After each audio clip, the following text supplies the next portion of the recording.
1절까지 육체일은 분명하니 곧 음행과 더러운 것과 호색과 우상숭배와 주술과 원수 맺는 것과 분쟁과 시기와 분냉과 당짓는 것과 분열함과 이단과 특기와 술 취함과 방탕함과 또 그와 같은 것들이라. 전에 너희에게 경계한 것 같이 경계하니 이런 일을 하는 자들은 하나님 나를 유혹으로 받지 못할 것이요. 이렇게 성경에서 말씀하시고 있는데, 이 본문을 통해서 오늘은 지금 이 시간은 우리가 술 취함과 방탕에 대해서, 술 취함 방탕에 대해서 제목으로 말씀을 나누길 원합니다. 우리는 이 옛날에 우리가 육체일 중에서 살펴볼 내용이 만취다. 만취. 두말할 필요 없이 술에 취해 비틀거리는 모습은 그리스도의 모습이 아니라는 것이죠. 근데 두말할 필요 없이 술에 취해서 비틀거리는 모습, 자신을 통제하고 마귀에게 저항하는 능력이 저하된다는 것입니다. 술이라는 자체가. 이런 일이 일어났을 때 우리의 육체의 일을 옹호하게 돼요. 육체의 일을 합당하다라고 얘기를 하는 거예요. 그래서 술을 먹으면 눈에 비는 게 있다 없다? 눈에 비는 게 없는 거예요. 눈에 비는 게 없어. 그래서 술을 먹으면은요, 어느 날 땅이 갑자기 일어나. 땅이 덤벼. 근데 자기가 넘어진 건데 땅이 덤볐다고 해. 자기가 넘어진 건데. 어느 날 눈 뜨고 일어나니까 전신주에다 옷 걸어놓고 전신주 밑에서 잠자는 거야. 근데 그 사람은 박바구겨요. 어저께 밤에 일찍 들어와서 내가 옷걸이에다 옷 걸어놓고 잠잤다고 박바구기는 거야.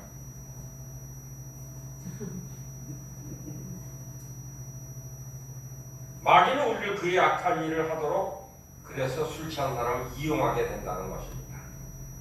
그래서 우리가 술이 취하면 우리가 어떤 일이 벌어질까요를 우리는 우리 자신이 알고 있을까요? 모를까요? 술 취한 일이면 어떤 일이 벌어질까? 근데 성경에서는 우리에게 그 술 취하면은 너희가 이런 일이 있을 거라고 마음을 하세요. 우리에게.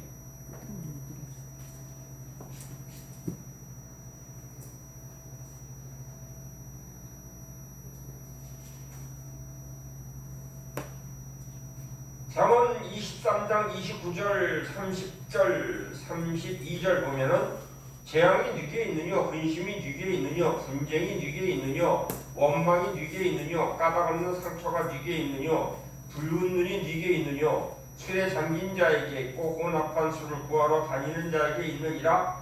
포도주는 붓고 잔에 번쩍이며 순하게 내려가나니 너는 그것을 보지도 말지어다.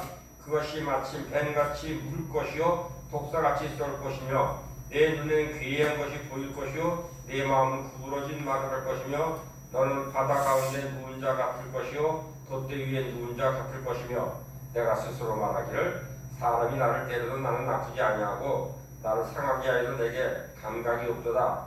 내가 언제 깰까 다시 술을 찾겠다 하리라 얘기하면서 이 35절에 그 다음날 아침에 너는 해장을 할 것이다, 이런 이야기를 딱 써 있습니다. 이게 지금 현재 술 먹었다고 표현을 하고 있으나 우리가 세상 술에 취하면은 성령에 취하지 아니하고 세상 술에 취하면은 우리는 이런 일을 행할 수밖에 없는 자리에 있을 수밖에 없다는 것을 지금 우리는 성경을 통해서 우리에게 말씀해 주시고 있는 거예요. 우리는 술에 취한 순간부터 실수로 일생을 망친 사람들이 수없이 많이 있습니다. 취중 운전을 한 본인은 상해를 가할 의도가 전혀 없을지라도 사람을 죽이기도 하고 일생 장애인을 만들기도 하죠.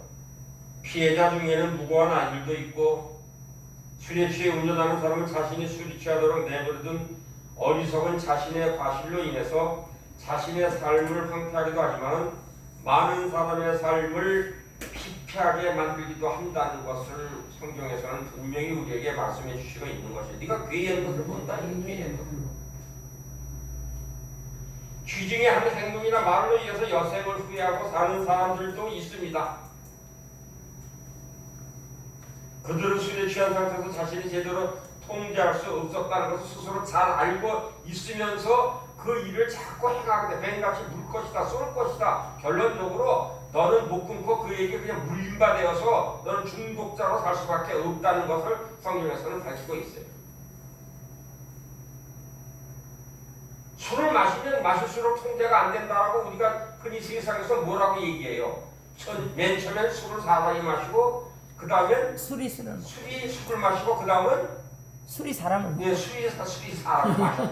별로죠. 이 단계가 가면은 술이 사람을 마시면 그때 어떻게 되는 거예요?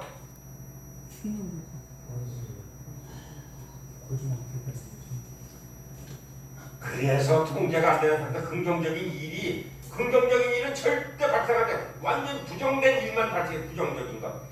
세상에서 싫어하고 사람들이 싫어하고 환경이 싫어하고 어디를 가든지 싫어할 일밖에 벌어질 수밖에. 이 세상에서 세상에 술 먹고 집에 들어왔는데 아유 술 먹고 들어 얼마나 착해 하는 사람이 있을까요 없을까요? 없어요. 냄새나. 누구든지 술에 취한 사람 사탄과의 혹독하게 공격할 기회를 제공하게 되는 거예요. 그래서 술 많이 먹는 사람들은 항상 얼굴에 스키드 마이크가 생겨. 스토퍼는 마키가 어디에 생겨요?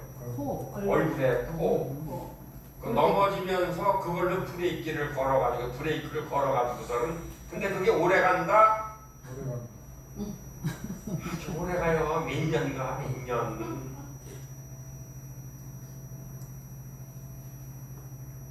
그래서 멀리서 봐서 안 마셔서 그 사람 보면은 넌 먹는다 안 먹는다? 먹는다 안 먹는다 딱 티가 나요.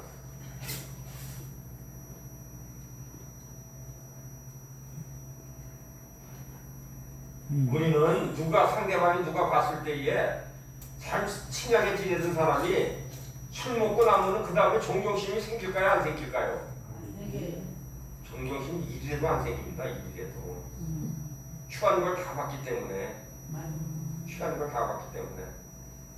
그래서 상사지간에 상하지간에도 이 처음에는 이렇게 아유 부장님 과장님 이러다가 취하면 이제 야 우리 심심하니까 너하고 나하고 투구 지내고 야자 타임 하자 그러다가 이제 야자 하다가 이제 쌈박질하고 뒤집어지고 난리 나는 거예요. 뒤집어지고 언제 야자하자 아니 맨 처음에 야자하자 그랬잖아요. 언제 내가 그런 적에 술에 취해서 잊어버려가지고서 이제 야했다고 두들겨 패고 싸우는 거예요.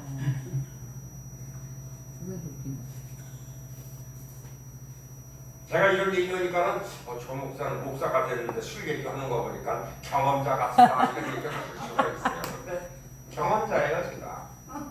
그러니까 말씀드리는 거예요.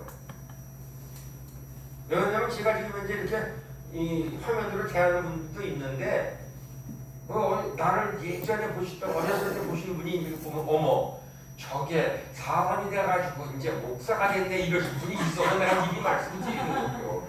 저거 사람 됐네 그런.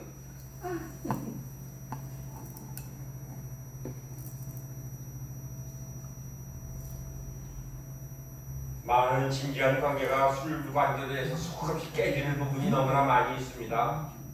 그렇지 않은 사람이었는데 와 진짜 술 먹으니까 완전히 다른 사람이네 라는 이야기를 하죠. 그래서 술을 취한 우리를 보고 사람들은 비웃을 것이고 동시에 우리에게 가졌던 관심도 잃게 된다는 것입니다. 어느 분이 그랬다고 그러죠. 예화예요. 어느 분이 아들하고 아버지하고 바깥에서 잡수고 아파트 대문에서 만났다 합니다. 그 전에 이렇게 열쇠를 여는 건데 아버지가 문을 못 열고 왔다 갔다 흔들고 이렇게 해서 막 하니까 아들이 아버지 이리 내놓으세요. 제가 열게요.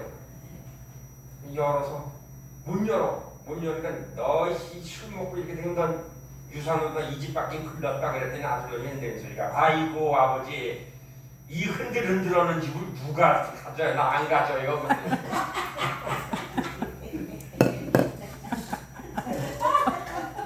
우리는 내가 흔들리는 거지 집이 흔들리는 걸로 우리는 세상이 흔들리는 거가 세상이 흔들리는 거 같아. 술 먹으니까 그러니까 술 먹은 사람은 이게 모든 게 백화가 커져가면 세상이 다 내 것 같다 안 내 것 같다. 그래서 아무나 보고 말 함부로 하다가 맞는다 안 맞는다. 맞아. 그러니까 우리가 세상에서 세상 이거 먹고서 세상 일 즐기다가는 세상 사람과 맨날 부딪혀서 쌍박질 발성하고 수밖에 없고 제일 좋아하는 사단 마귀가 우리를 도구로 사용하는 걸로 말미암아 수없는 실수를 저지르고 사람으로서는 할 수 없는 일들을 언어, 행동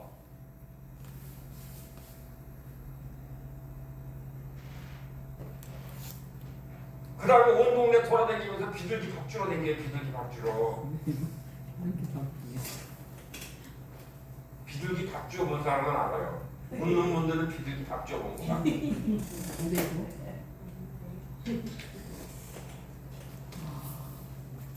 우리는 많은 사람들이 세상에 나가서 우리가 가만히 TV 화면이나 환경들을 바라다보고 나는 먹지 않으나 세상 사람들에게 가만히 가서 유원지를 가거나 길에 가서 세상 사람들이 술을 먹고 가만히 쉬운 곳을 이렇게 내려다 보면은 내가 예전에 저랬구나. 저럴 수밖에 없었고 저런 행위를 하고 저런 언어를 구사하고 저런 일을 했었던 나를 하나님께서 용서하시고 나를 붙들으시고 나를 이것까지 그래도 쓸만하다라고 이끌으신 하나님께 그래서 감사할 수밖에 없어요. 그것을 바라보면서 항상 저는 그래서 항상 감사해요. 내가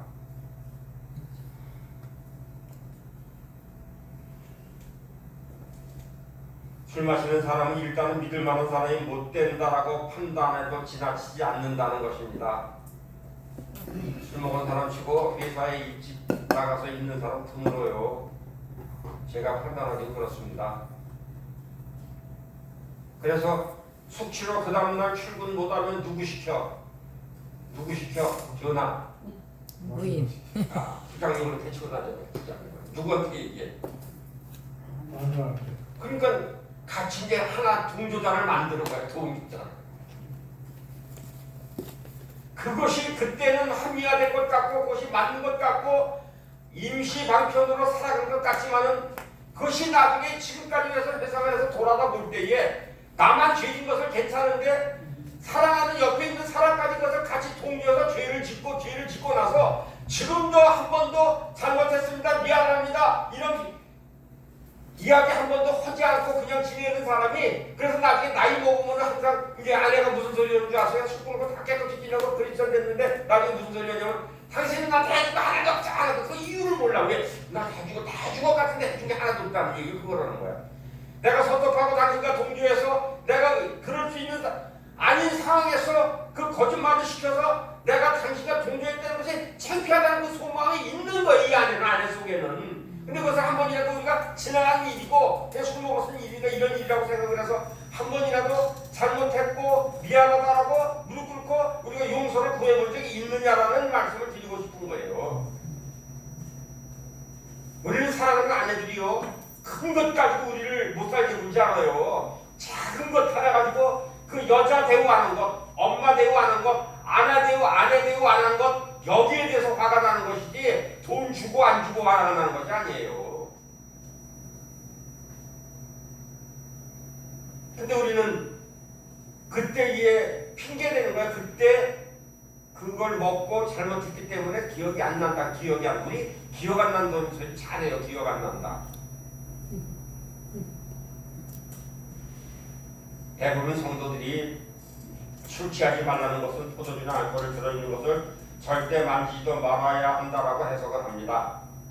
술로 인해 많은 사람들이 황폐해지고 해를 입는 것을 볼 때에 술을 만지도 말라는 해석이 이해하는 것은 어렵지 않습니다. 그러나 이것은 성경적 가르침 견해는 아니라는 것이죠. 물론 술에 만취해 비틀거리는 것은 성경이 금하고 있긴 하나 성경 어디에도 알코올이 들어간 음료는 제대로 마시지 말라는 명령은 없다고 이렇게 기록은 돼 있어요. 성경 근거로 알코올 들어간 음료는 입에다 대지 말아야 한다는 교리를 세우는 사람은 성경을 왜곡한 사람이라고 또 이렇게 보는 사람도 있습니다.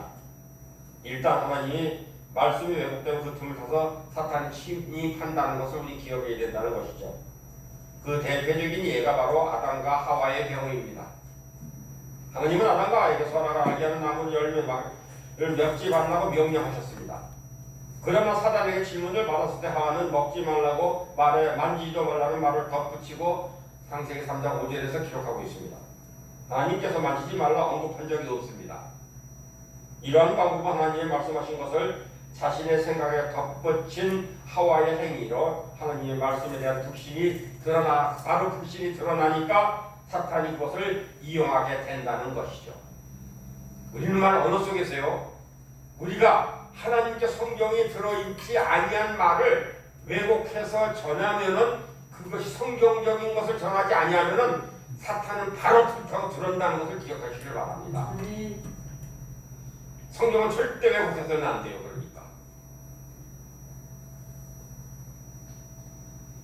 그들은 모세의 율법이 효력이 없게 만들었습니다. 율법이 효력이 없게 만든 거예요. 이것이 원래 모세에게 내린 하나님의 법을 의도했던 것은 인간의 의도와 인간의 관습에 첨가되었습니다. 같은 말에 사람들은 자신의 주장과 타당성을 입증하기 위해서 교파나 교리를 정당화하기 위해서 성경 전체의 통일성을 무시한 채 성경을 개인 생각으로 첨가해서는 안 된다는 것입니다. 그래서 극단적으로 나아가면 원래 동기는 숭고한 이상에서 시작되었더나 문제는 더욱 악화시키는 결과를 초래한 것을 우리 수없이 많이 보고 있습니다. 정부가 선한 의도를 가지고 알코올 금지령을 내리려 했으나 오히려 그 알코올 문제가 더 확대되어서 그 사태를 볼 수 없었던 그 일례를 우리는 들 수가 있죠. 알코올 금지령이 내리니까는 더 범람했다는 것입니다. 허락했던 때보다 숨어서 먹는 예가 더 많았고 숨어서 그러니까 불법을 행하는 일이 더욱더 커지고 확산되었다는 것을 우리는 알 수가 있다는 것이죠. 우리는 통계에 의하면 음주를 허락하는 교단과 음주를 허락하지 않는 교단 속한 사람들 중에 알코올 중독자가 허락하지 않은 교단이 더 많다는 것을 데이터상으로 나와 있다는 것을 기억하시기를 바랍니다. 인간의 심리는 어때요? 허라고 그러면 합니까 안 합니까? 하지 말라고 그러면 해야 안 해요. 그래서 우리 속담 옛말에 물을 깔아놓으면 허든 짓도 안 한다? 멍석을 깔아놓으면 허든 짓도 안 한다는 거예요. 너 여기 앉아서 놀아라 그러면 그 말씀 드리고 놀다가 안 놀러 거기 안 앉는데 거기 앉아서 안 논다는 거예요.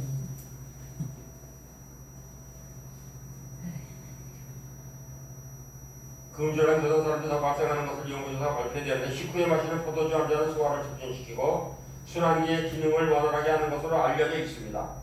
근데 대부분 식후에 포도주를 마시는 프랑스 사람은 전 세계에서 가장 낮은 심장병 발병률을 자랑하고 있습니다.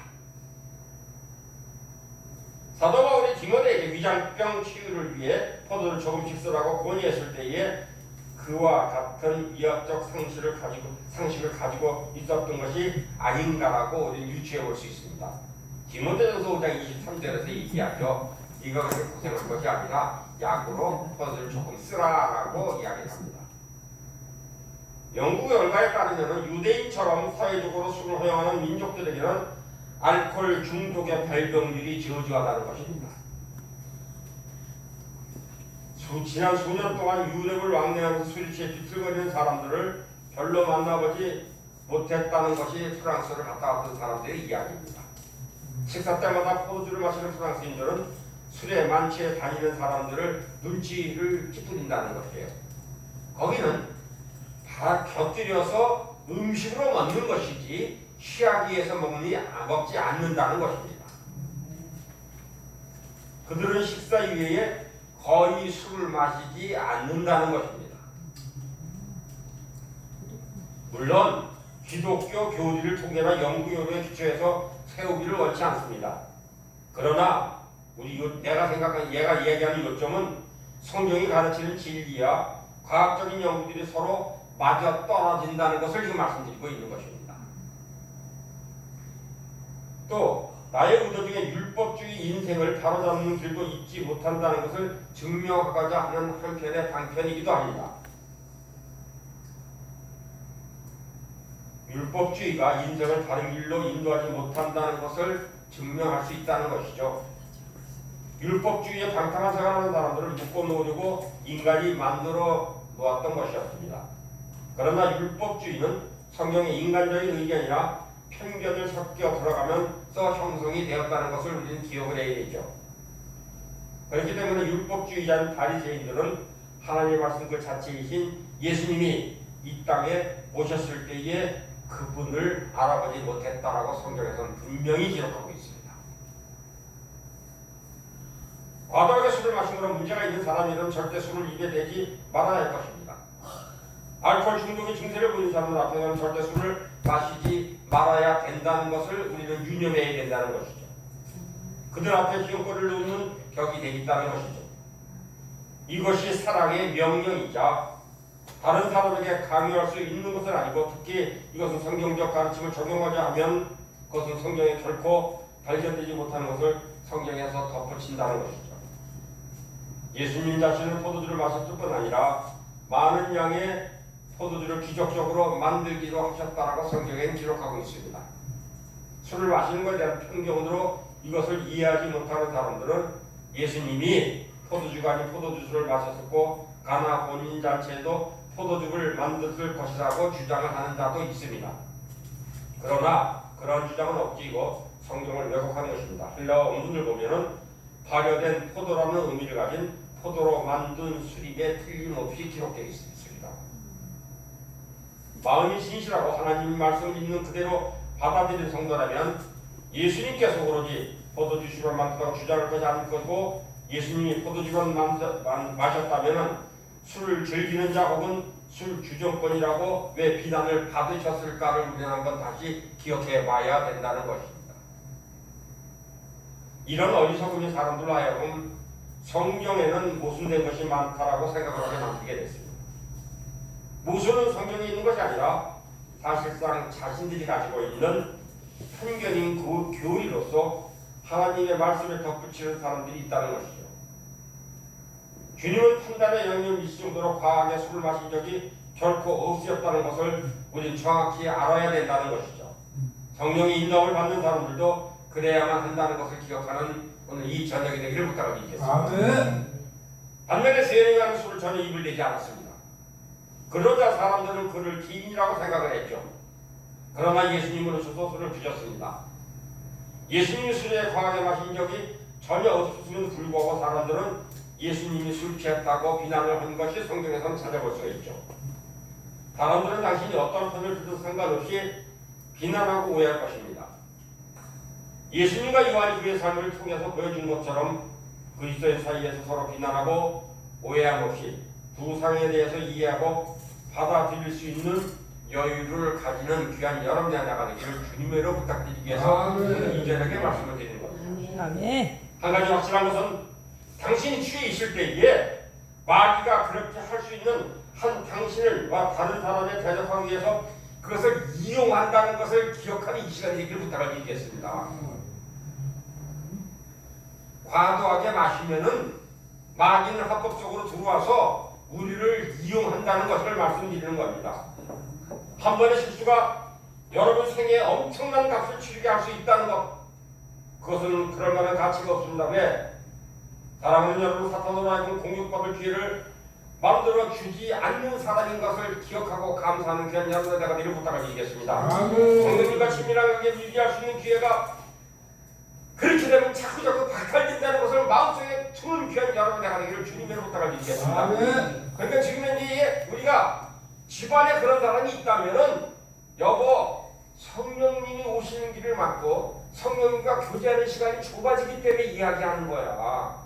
당신이 세상의 술에 취해서 세상으로 나갈까봐 걱정하는 거야 라고 이런 이야기를 하면서 온화한 방법으로 온유한 방편으로 그의 술에서 멀어지기를 권면하는 귀한 여러분 내가 되기를 주님으로 축복해드리겠습니다. 그래서 권면을 해야 되는데 끊으라고 아우성을 치니까 문제가 돼요. 그렇지 않으면요 아주 깔고 앉아서 축사를 하든가. 술 먹은 귀신이 들어갔다고 얘기했잖아요. 그러면 축사를 해야 돼 안 해야 돼? 그걸 깔고 앉아서 해야 돼 안 해야 돼? 죽지 아니면 까먹지 그러면 축사를 해서 내보내야 된다는 거예요. 그 마귀는.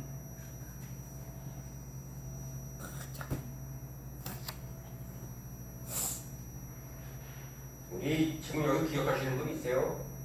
뭐 주주회사에 장남을 한번 만났습니다.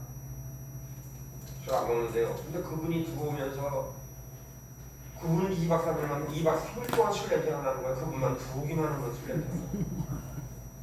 누가 쉬는 시간에 술 먹었다고 술 먹었다는 거 되는 거야. 이틀 때 저녁에 되는가 그래요. 목사님 죄송합니다. 제가 어느 주죠 큰아들입니다. 자기가 먹지도 않았고 자기는 근처에 가지도 않았고 집에서 술 도가를 하는데 그 사람 몸에서 냄새가 나는 거예요. 그 사람 몸에서. 이것이 무엇일까요? 영적인. 항상 그 사람을 시시탐탐 호시탐탐 노리고 있다는 거예요. 너는 언젠가 네가 죽을 수밖에 없고 거기에 빠져 죽을 수밖에 없는 그 길로 너를 끌고 갈 것이라는 것을 항상 도사리고 있는 거예요. 도사리고 내 생각 속에 마음속에 그 사람 마음속에. 우리는 항상 이렇게 얘기할 때 어느 가를 이야기합니다. 금주령이 내렸을 때 그 가에서는 딴 데서 술을 이렇게 수입을 해다가 그 땅에 많은 사람들에게 공급을 했던 가문이 하나 있습니다. 그 가문이 돈을 많이 벌어서 부유하고 정치적으로도 유명한 가문이 되었습니다. 근데 그 가문이 4대, 5대가 내려오기 시작하면서 그 가문들의 사람들이 몰락하는 것을 우리 역사상으로 너무너무 보아왔고 그것을 들어서 알고 있습니다.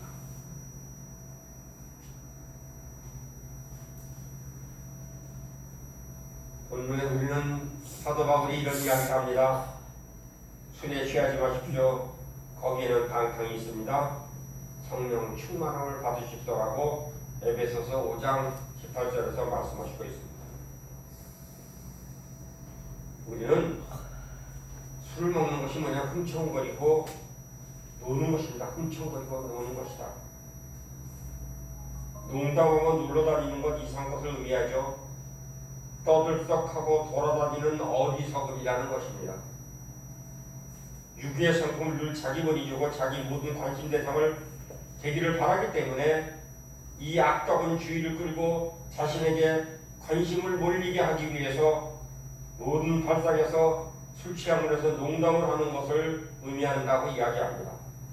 인간의 유격이 면에 드러날 수 있도록 그 사람은 더욱더 떠들썩한 파티에 빠져들게 되는 길목에 서게 될 수밖에 없다는 것을 우리는 기억해야 된다는 것이죠. 이는 하나님 나라 원리와 반대되는 행동이고 왜냐하면 성령께서 더욱 가까이 가면 갈수록 우리는 자기 본의를 벗어나 점차 하나님 아들에게 관심을 돌리게 돼야 되는데 우리는 그쪽으로 방향을 술 쪽으로 방향을 돌리게 되면 결론적으로는 우리는 그냥 방탕한 연애 쪽으로 빠질 수밖에 없다는 것을 우리는 기억해야 된다는 것이죠. 물론 그리스도인들은 언제나 심각하게만 해야 된다는 건 아닙니다. 유쾌한 이야기나 유머 섞인 이야기를 나누면서 즐거운 시간을 갖는 것은 바람직하다는 것입니다.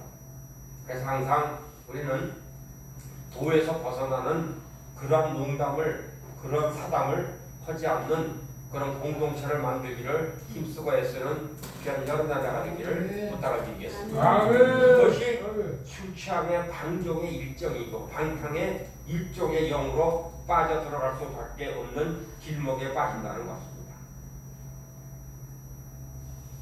그리스도인은 사인의 성품을 존중하며 그들을 위해서 봉사하는 정신을 근간으로 하기로 작정하는 오늘 이 저녁이 되기를 부탁을 드리겠습니다. 아멘. 그래서 심지어는 유머를 통해서도 모든 관심이 자신에게 집중되도록 하는 것이 아니라 공동체의 덕을 세우고 분위기를 밝게 하며 타인을 축복해야 한다는 것을 기억하시는, 그래서 그런 언어를 쓰지 아니하고 그런 그릇된 잘못된 그런 언어를 유머를 쓰므로 말미암아 사람들을 술 취함같이 방탕한 길로 이끌어간다는 것을 영향력을 준다는 것을, 술 취함 행동과 같은 행동을 할 때에 방탕으로 끌고 간다는 것을 기억하시고 그런 일을 하는 사람들을 가감히 꾸짖으며 그들을 하나님 성령 주에서 성령 받아서 회심하고 돌아오는 역사에 있게 달라고 그를 위해서 기도하고 어둠이 박혀 있다면은 어둠에 대해서 명령하고 선포하면서 그 어둠을 떠나보내고 하나님의 사람으로 만들기로 작정하는 그런 사역을 감당하는 귀한 여러분의 나가 되기를 주님의 이름으로 부탁을 드리겠습니다. 아멘. 똑똑한 사람을 가만히 보면 그 사람은 자기 본의의 위주의 사람이 자기 본의의 위주의 사람. 그러니까는 술만 취하면은 방탕한 술을 먹지 않아도 그러한 성품을 가지고 있고 그런 방탕한 성품을 가지고 있다면 떠들떡한 사람이 돼서 자기 본의적인 인간이 결론적으로 방탕한 사람이라는 것을 성경에서 말씀하시고 있는 것입니다. 자기에게 집중하려 흥청거리는 것은 물론 육적인 일이지만 그렇게 하는 사람은 하나님의 유업을 받을 수 없는 사람이라는 것입니다. 그런 행동은 주님과 하나님 나라로부터 멀어지게 하는 것이고 기본적인 성품의 결정을 보여준다는 것입니다. 진정한 영성 성숙은 그 관심을 하나님께 향하는 것에 만드는 것이지 자신에게 향하게 만든다는 것을 아니라는 것을 기억하는 오늘 이 전해지기를 부탁을 드리겠습니다. 그 근본 의도는 신앙적이 아니라는 것입니다. 술을 가까이 하면서 강탕한 생활을 젓기로 작정하는 사람들에게 경각심을 더해주고 그것에 멀어지며 성령 취해서 성령으로 말미암아 이 세상을 하나님의 뜻으로 살아가는 귀한 사람들 되게 해달라고 전도하면서 그들을 바꾸려고 힘쓰고 애쓰는 귀한 여러분들가 되기를 주님의 이름으로 부탁을 드리겠습니다. 그런 자들이 세상에 있다면 그런 자들이 이웃에 있다면 사랑하는 여러분 세운 영광교회 이 사랑하는 공동체에 가서 그것과 벽을 쌓고 그것과 해결할 수 있는 방편을 하나님께서 제공할 때에 하나님 이소 사역자들과 거기서 모든 것을 방탕하면서 멀어지는 그런 행위를 하지 아니하는 그런 길에 들어설 수 있는 길에 동참하기를 주님의 이름으로 부탁을 드리겠습니다. 아멘. 술 마시며 흥청거린다는 뜻은 연애라는 단어, 원을 돈다는 의미에서 회적 목마라는 단어에 파생된 이야기입니다. 영적 어리석음 우리를 많이 움직이게 하지만 단지 원 안에서 그냥 돌게 하기 때문에 실질적인 진보는 이루지 못한다는 것입니다. 그래서 술과 가까이 된 사람은 가난을 면치 못한다라고 성경에서는 말씀하시고 있습니다. 인생을 얼마나 즐겁고 재미있게 보내느냐 가치를 두는 사람은 영적 성숙으로 나아가기를 어렵다는 것을 우리는 말씀하시고 있습니다. 왜냐하면 항상 자기 자신과 얼마나 재미있게 그 재미있는지에만 관심이 있다는 것이죠. 그래서 알코올 중독에 빠지는 사람들은요 어떻게 하면 재미있고 어떻게 하면 즐겁고 어떻게 하면 편안히 지낼 수 있는 것을 추구하다 그 길로 빠진다는 것을 기억하시기를 바랍니다. 많은 그리스도인들의 예배의 가치를 개인적으로 얼마나 감동을 받았는지를 두고 있습니다. 물론 예배에 참석한 모든 사람들이 하나님의 만지심을 경험하는 것이 우리의 소망이 되어야 된다는 것을 기억하는 오늘 이 저녁 되기를 부탁을 드리겠습니다. 아멘. 그렇지만 예배를 통해서 개인적으로 뭔가 느낌이 와닿는 것을 목적으로 삼는 사람은 아직도 미성숙한 성도라는 것을 기억하시기를 바랍니다. 예배의 목적은 하나님을 경배하고 하나님의 마음을 감동시키는 것이지 인간이 감동받는 것이 아니라는 것을 기억하시기를 바랍니다. 그래서 그러한 성향이 있다면 우리는 내가 감동받기를 원하고 내가 감동받지 못하면 예배는 실패한 예배고 내가 은혜를 이미 받았는데 자꾸 감동을 못 받는 예배에 대해서 자꾸 부정적으로 생각을 한다는 것이죠. 하나님은 성전에서 인간의 도움을 받기도 합니다. 하나님의 자녀들로서 우리는 하나님으로부터 은혜를 입고 또한 하나님을 섬기듯 성도들 간에 서로 돕고 섬기며 그러나 자신을 위해서 할 수 있는 가장 위대한 것은 인간의 타락에서 치명적인 질병인 이기주의를 경배하고 예배하는 것을 버리는 것을 기억하는 귀한 여러분들에게 되기를 부탁드리겠습니다. 술잔에 빠지는 이유가요 이기적인 성품과 하나님을 경배하고 예배하기를 버리는 자가 술 취함과 방탕의 길을 빠진다는 것을 기억하시고 우리는 하나님 아버지 이제는 우리 이 단체가 우리 공동체가 이제는 그런 사람들에서 중보기도로 말미암아 우리는 지금 현재 세상을 바라다 보면서 이 너무나 만연해 돼 있어요. 도수를 낮췄고 작게 만들었고 그래서 그것을 어린아이부터 그래서 지금 이제 그렇게 기도하는 교회가 많아요. 어린아이들이 술 중독에 빠지지 않고 마약에 빠지지 아니하고 인터넷 중독에 빠지지 않고 도박에 빠지지 않은 것들을 매일 기도하는 단체가 하나 있어요. 지금 젊은이들이 그런 일로 계속 빠져있어요. 그러니까 그들이 예배하기보다는 자기의 이기주의적인 이 성품을 이기지 못해서 그것을 즐기기 위해서 그 길로 나가기 때문에 그래서 성경에서는 말씀하시는 거예요. 술 취하지 말라. 술 취하는 걸로도 이기적이고 너희는 마귀의 밥분이 될 수밖에 없다는 것을 선포해요. 그는 하늘나라를 유혹으로 받지 못한다 말씀하셨어요.